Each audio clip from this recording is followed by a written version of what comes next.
ও, নতুন বাড়ি যেতেছ তো আমরা যাবো না? ও মা, আরে মা কি কয় দাও দেখি, তোমার কি মাথা খারাপ নাকি? ওইখানে তুমি গিয়ে কি করবা? এখানে তো ভালো আছো, সুন্দর আবহাওয়া, পরিবেশ ভালো, বাতাস, সূর্যের আলো সব আছে। আরে ওইখানে তুমি অ্যাডজাস্ট করতে পারবা না।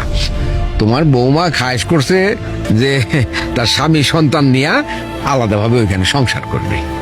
দেখ সুমন, যতদিন পর্যন্ত এই বাড়ি ঘর সয় সম্পত্তি তোর বাপের নামে ছিল, ততদিন বড় বৌমা কইছে যে আমরা সবাই মিলে গিয়ে শহর ওই নতুন বাড়িতে থাকুম। আর যখনই তোর নামে বাড়ি ঘর লেখা দেওয়া হইলো, তখনই কি বড় বৌমার চাওয়াটা পাল্টাই গেছে গা?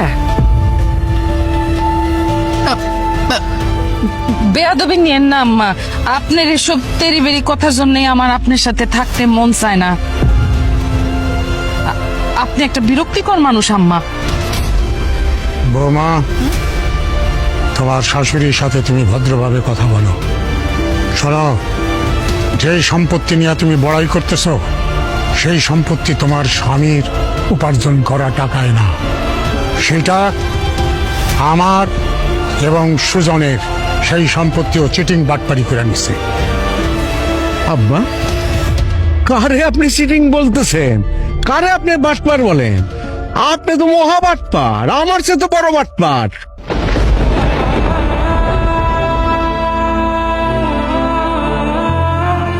তা নইলে আপনি নিজের ছেলের সম্পত্তি বাটপারি করে অন্যের নামে লিখে দেন? আপনি তো মহা বাটপার।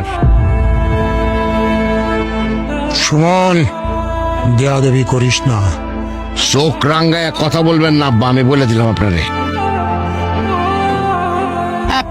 এই চুপ করো, এসব সিটারদের সাথে এত কথা বাড়ায় কোনো লাভ নাই। আমাদের নতুন বাড়িতে কত শত কাজ পড়ে আছে, টাইলসের কাজ, এটার কাজ, সেটার কাজ, গোছ গাছ আছে। শুরু তো তাড়াতাড়ি। এই আসো মুন্নি। আয়, আয়।